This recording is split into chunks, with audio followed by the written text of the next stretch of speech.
El siguiente programa es familiar. Puede contener escenas de violencia moderada. No contiene escenas de sexo. Para mayor comprensión de los menores de edad, debe ser visto en compañía de un adulto responsable.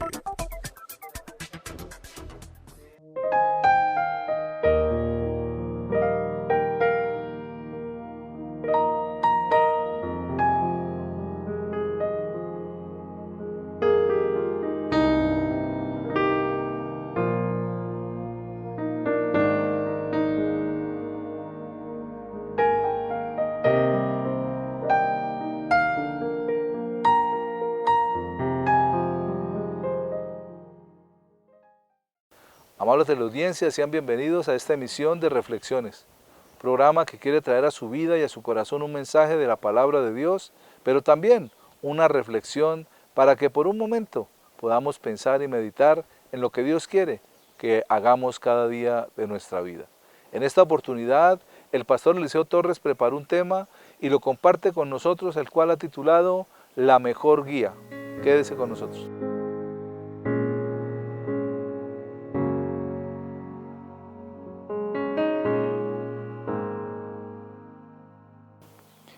Generalmente en nuestro diario vivir nos hacen invitaciones. Un día nos pueden invitar a jugar. Otro día nos pueden invitar a una actividad social, un almuerzo, ir a una película, ir a estar reunidos en sociedad. Y generalmente decimos que sí y vamos a esas invitaciones, aunque algunas veces por motivos tengamos que decir que no es posible. Pero la mayoría de las veces buscamos quedar bien. Pero hay una invitación que desde siempre ha estado para nosotros. Pero nosotros no la tomamos en cuenta. Esta es una semana que estamos llamados al recogimiento, pero generalmente no es así.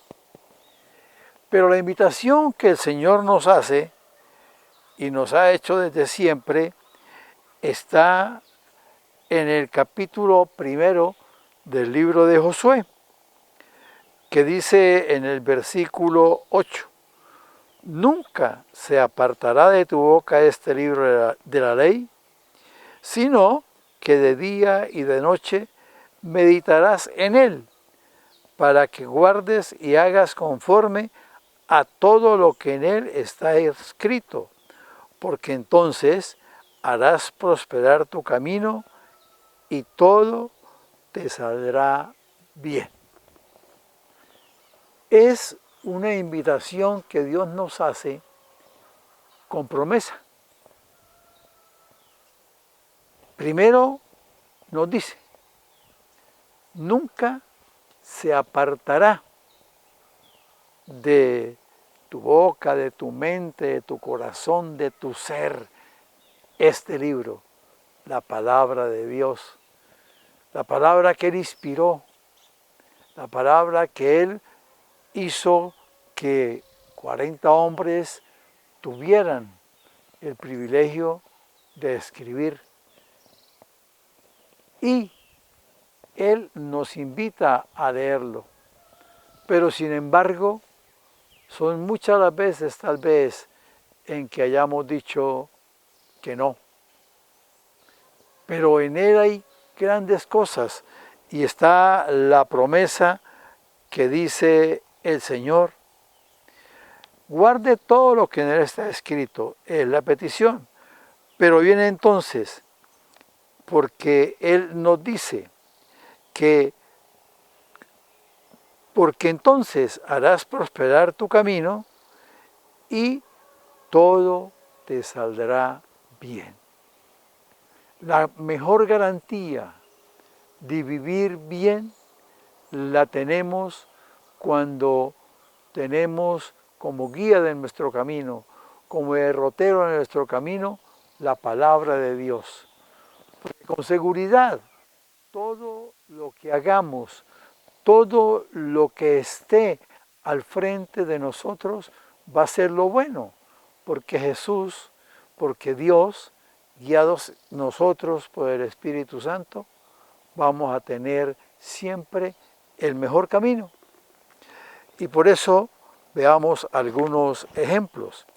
En el libro de Efesios, en el capítulo 4, en el versículo 22, la palabra dice: en cuanto a la pasada manera de vivir, despojaos del viejo hombre que está viciado conforme a los deseos engañosos.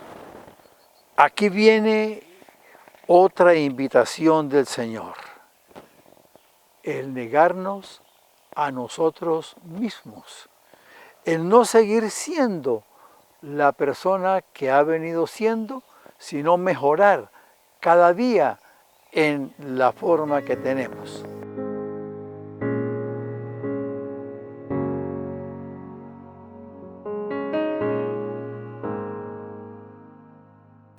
La taza de madera.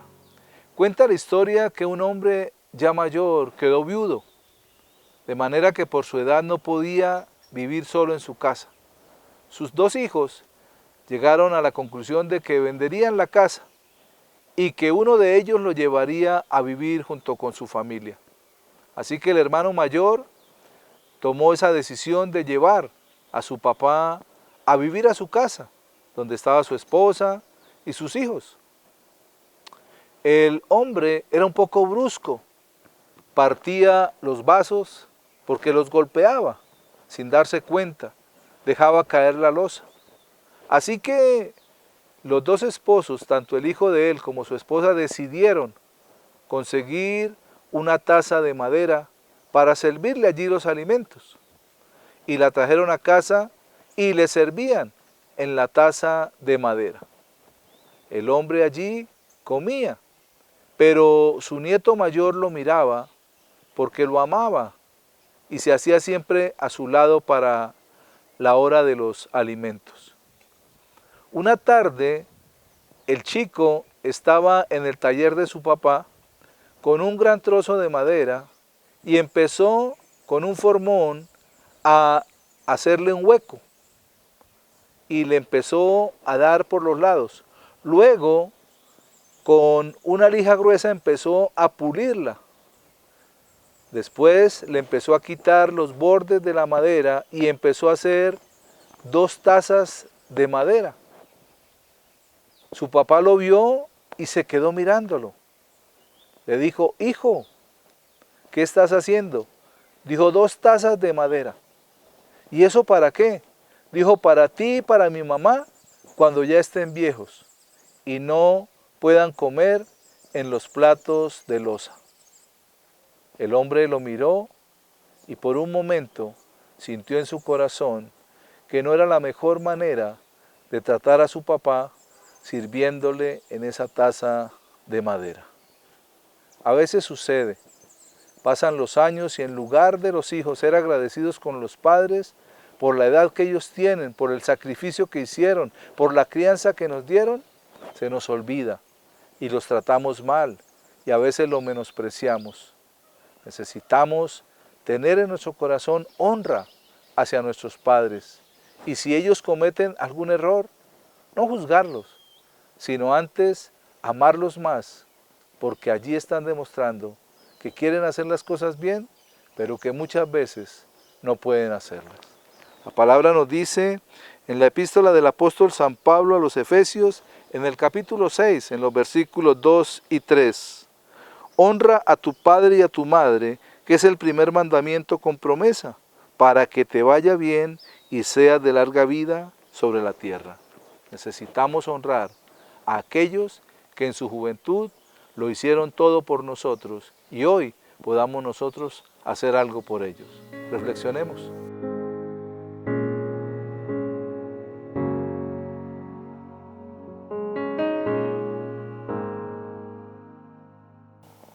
Entonces, con la invitación del Señor a dejar el viejo hombre, Continúa en el versículo 23 y 24. Y renovaos en el espíritu de vuestra mente, y vestidos del nuevo hombre, creado según Dios en la justicia y la santidad de la verdad. Entonces, Dios nos hace una invitación. Leamos la palabra, vivamos de acuerdo a la palabra y todo nos saldrá bien.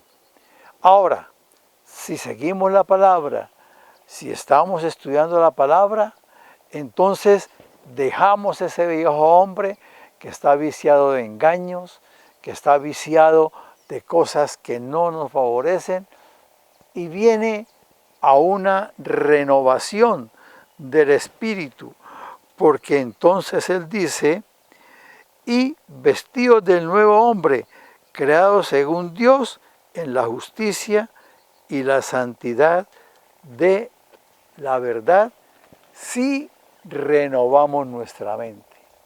Entonces, renovamos nuestra mente y ahora aparece un hombre que vive distinto, que vive negándose a sí mismo, que vive siempre pensando en lo que es bueno, en lo que es cada día mejor para ese hombre. Una de las cosas que molestan a un hombre o a una mujer muchas veces es el tener que perdonar. Y el perdón está especificado en toda la palabra. En el capítulo 18, versículos 21 y 22, dice, entonces se le acercó Pedro y le dijo, Señor, ¿cuántas veces perdonaré a mi hermano que peque contra mí? ¿Hasta 7? Jesús le dijo, no te digo hasta 7, sino hasta 70 veces 7. Es la simbología de los números en la Biblia. El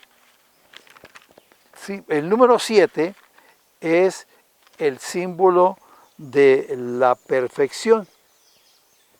Y el Señor le está diciendo a Pedro, no son 7 veces, aunque ese es un número perfecto. Es 70 veces 7 hasta la perfección, hasta que usted lo haga con toda la facilidad. ¿Y cómo adquirimos esa facilidad? Simple y llanamente cuando nosotros tomamos la palabra y la estudiamos y la hacemos para nosotros, para vivir correctamente. Y esta palabra que el Señor nos invita a seguir, dice la palabra en la segunda carta a Timoteo, en el capítulo 3, versículo 16, toda la Escritura es inspirada por Dios y útil para instruir en justicia, a fin de que el hombre de Dios sea perfecto, enteramente preparado para toda buena obra. Dice la palabra, toda la Escritura es inspirada por Dios. ¿Qué mejor garantía que sea Dios el que inspira la palabra y el que nos va a guiar? Y una palabra que es útil para enseñar, para redarguir, para corregir, pero fundamentalmente para enseñar en justicia, para enseñar como Dios quiere. Y entonces el hombre de Dios, el que vive en la palabra, el que estudia en la palabra, estará preparado para toda buena obra.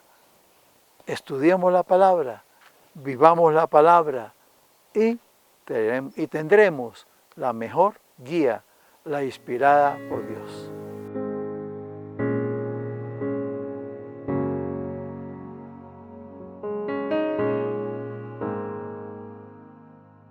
Este tema que nos comparte el pastor Eliseo nos lleva a entender cómo la palabra de Dios debe ser la guía de nuestra vida en cada momento, en cada instante de nuestra vida, en cada día que podamos vivir. Podemos leerla, meditarla, como le dijo Dios a Josué: nunca se aparte de tu boca este libro de la ley, sino de día y de noche, medita en él, para que todo lo que hagas sea conforme a la voluntad mía, dice el Señor, y seas prosperado en todas las cosas. Sabemos que la palabra nos guía a hacer todas las cosas de acuerdo al propósito de Dios. Vamos a un pequeño corto de comerciales y enseguida retornamos con reflexiones.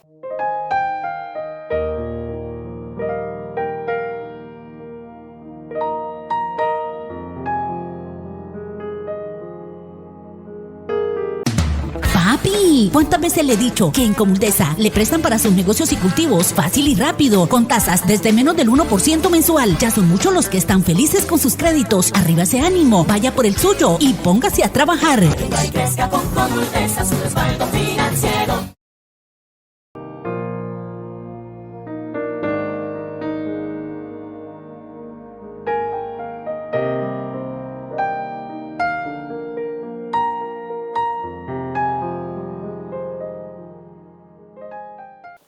Continuando con nuestro programa, en esta oportunidad el tema que deseo compartirles lo he titulado Restauración y Restitución.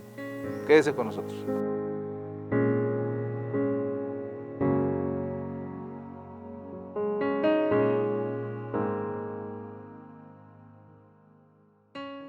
En muchas oportunidades las personas pueden causar daño, pueden hacer algo que ofenda a otra persona.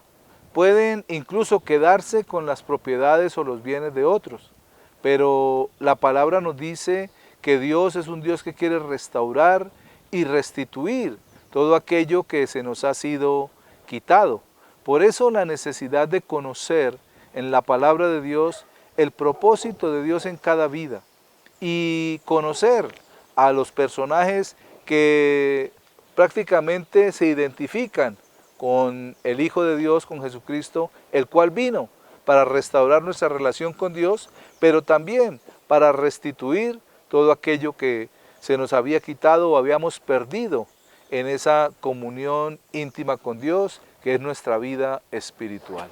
En el Antiguo Testamento está una parte de la palabra que nos lleva a comprender estas dos palabras, restauración y restitución, y se basa en la vida de David, el rey David, que quiso, después de que subió al trono como rey, restaurar y restituir a uno de los hijos de aquel hombre llamado Jonatán, que era su mejor amigo y el cual se habían unido en el propósito de cuidarse en el uno al otro como amigos, como fieles amigos, y llevar esa relación de amistad aún a un plano de que los familiares también recibieran la bendición de lo que no tenían o que les había sido quitado.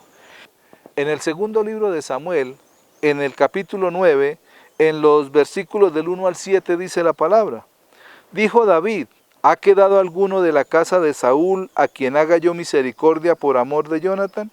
Y había un siervo de la casa de Saúl que se llamaba Siba, al cual llamaron para que viniese a David. Y el rey le dijo: ¿eres tú Siba? Y él respondió: tu siervo. El rey le dijo: ¿no ha quedado nadie de la casa de Saúl a quien haga yo misericordia de Dios? Y Siba respondió al rey: aún ha quedado un hijo de Jonatán, lisiado de los pies. Entonces el rey preguntó: ¿dónde está? Y Siba respondió al rey: he aquí está en casa de Maquir, hijo de Amiel, en Lodebar. Entonces envió el rey David y le trajo de la casa de Maquir, hijo de Amiel de Lodebar, y vino Mefiboset, hijo de Jonatán, hijo de Saúl, a David, y se postró sobre su rostro, e hizo reverencia, y dijo David: Mefiboset, y él respondió: he aquí tu siervo. Y le dijo David: no tengas temor, porque yo a la verdad haré contigo misericordia por amor de Jonatán tu padre, y te devolveré todas las tierras de Saúl tu padre, y tú comerás siempre a mi mesa. Aquí vemos al rey David, una tipología de Jesús. Y está David entendiendo la posición que él tenía como rey supremo, sabiendo que los reyes que heredaban la corona debían hacer desaparecer toda la familia del rey anterior para que no hubiese ninguno que le peleara por esa posición en el reino o en el trono. Entonces, David no hace como los demás reyes, sino que David inclina su corazón en favor de aquel hombre que tal vez había perdido todo. Mefiboset no solamente era lisiado de los pies, sino que cuando pequeño la nodriza que lo cuidaba lo dejó caer. Por esa razón su cadera se dislocó y quedó paralítico. Pero David quería, por ese amor que sentía por su amigo Jonathan, restaurar a uno de los hijos de este hombre. Él preguntó si algún hijo había quedado, y precisamente aquel joven que se llamaba Mefiboset había sido escondido para que no lo matasen cuando vinieron aquellos a matar a Saúl y a Jonathan en la guerra que tuvo su padre por defensa del pueblo de Israel. Entonces, aquel Mefiboset fue escondido, fue guardado, y David preguntó, ¿hay alguien del que yo pueda hacer misericordia? ¿Hay alguien a quien yo pueda restituir y restaurar de lo que me he heredado de lo que tenía Saúl? Y allí buscaron a aquel hombre y lo trajeron delante del rey.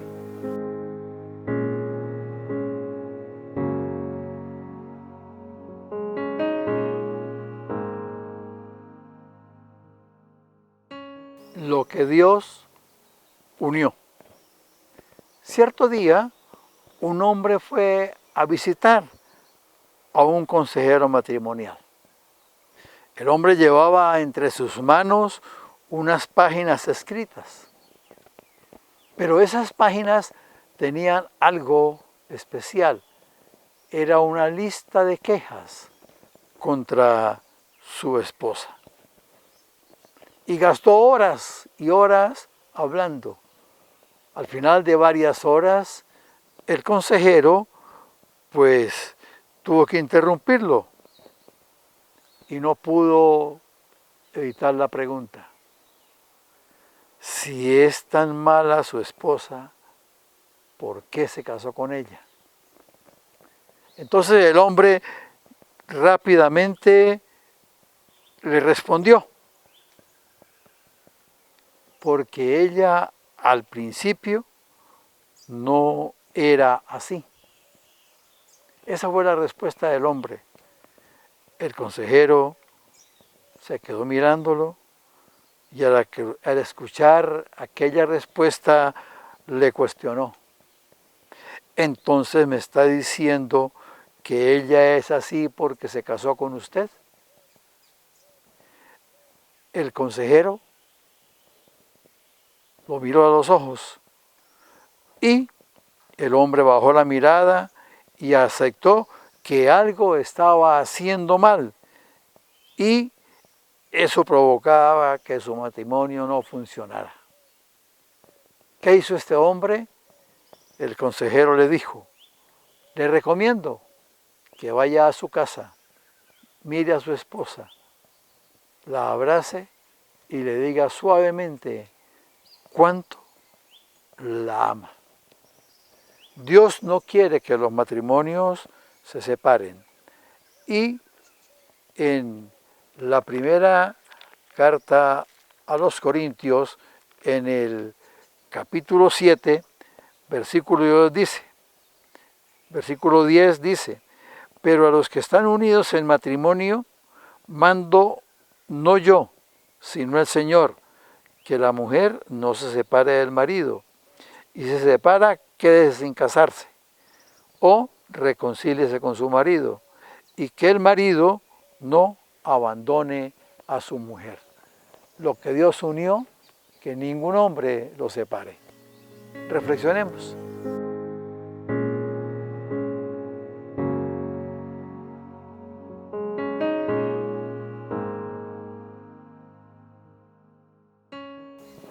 En muchas ocasiones hay personas que pueden perder todo. Este fue el caso de Mefiboset. Perdió a su abuelo y a su padre el mismo día, pues fueron muertos en la batalla. También todo lo que poseía su padre y su abuelo le había sido quitado. Pero el que llegó al reinado era un hombre totalmente diferente. Era un hombre conforme al corazón de Dios.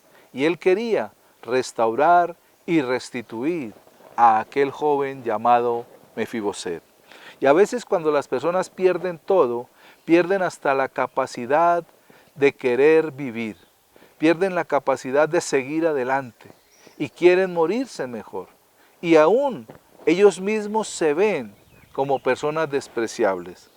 Aquí vemos cómo David quiere darle a Mefiboset aquellas tierras de su abuelo y restituir sobre su vida las posesiones que tenía. En el versículo 7 del segundo libro de Samuel, en el capítulo 9 dice, y le dijo David, no tengas temor, porque yo a la verdad haré contigo misericordia por amor de Jonathan tu padre, y te devolveré todas las tierras de Saúl tu padre, y tú comerás siempre a mi mesa. No solamente le iba a restaurar, le iba a restituir las tierras, sino que ahora lo iba a sentar a la mesa del rey, lo que nunca hizo su abuelo, sentarlo a la mesa, porque recordemos que estaba escondido en aquel lugar llamado Lodebar. Pero David hace algo totalmente diferente, lo trae al palacio, le restaura las tierras, pero también restituye su posición como parte de la familia real. En los versículos del 8 al 11 del capítulo 9 del segundo libro de Samuel dice, y él inclinándose dijo, ¿quién es tu siervo para que mires a un perro muerto como yo? Entonces el rey llamó a Siba, siervo de Saúl, y le dijo, todo lo que fue de Saúl y de toda su casa yo lo he dado al hijo de tu señor. Tú pues le labrarás la tierra, y tú con tus hijos y tus siervos, y almacenarás los frutos para que el hijo de tu señor tenga pan para comer. Pero Mefiboset, el hijo de tu señor, comerá siempre a mi mesa. Y tenía Siba 15 hijos y 20 siervos. Y respondió Siba al rey, conforme a todo lo que ha mandado mi señor el rey, a su siervo, así lo hará tu siervo. Mefiboset dijo al rey, comerá a mi mesa como uno de los hijos del rey. Mefiboset, uno de los hijos olvidados de Jonathan, tal vez desterrado, desplazado por la situación violenta que se vivía en las guerras. Pero vemos allí a David queriendo en su corazón devolver a aquel muchacho, a aquel hombre, devolverle las tierras, devolverle su identidad. La había perdido. Este hombre se trata a él mismo sin misericordia. Lo que dice el versículo 8, e inclinándose Mefiboset dijo, ¿quién es tu siervo para que mires a un perro muerto como yo? Ya había perdido toda esperanza, ya no sentía deseo de vivir, se veía como un perro muerto, como algo que no tiene valor, como algo que ya no hay nada que hacer por esa persona. Pero David le vuelve a aquel hombre la vida, le devuelve la posición y fuera de eso le restituye en el palacio del rey y lo sienta a la mesa. Tal vez Mefiboset, fuera de la casa del rey, fuera de la mesa del rey, se veía su parálisis, se veía tal vez su defecto de sus piernas tullidas, de sus piernas enfermas, pero allí en la mesa del rey, tapado con los manteles de la mesa del rey, no se notaba su deficiencia, no se notaba su debilidad, y el rey lo sentó, dice, a la mesa como uno de sus hijos, como uno de los hijos del rey. Debemos recordar que David le dio una segunda oportunidad a aquel hombre llamado Mefiboset. ¿Sabe por qué, amable televidente? Porque Dios es un Dios de segundas oportunidades. Nuestro Dios es un Dios de segundas oportunidades. De la misma forma como David hizo con aquel hombre que era lisiado, que era enfermo, que no tenía nada, y le restituye y le restaura su vida, de la misma manera Dios quiere hacer con nosotros, porque por amor a Jesucristo lo hace para que nosotros podamos sentarnos a la mesa del Rey.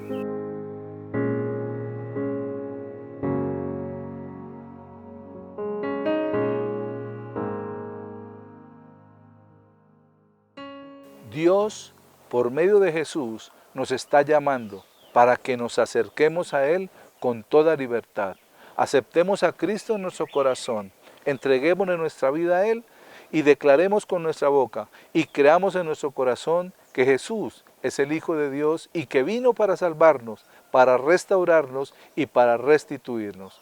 No desechemos el llamado que tenemos de Él, porque Dios nos ama como ama a su Hijo Jesús.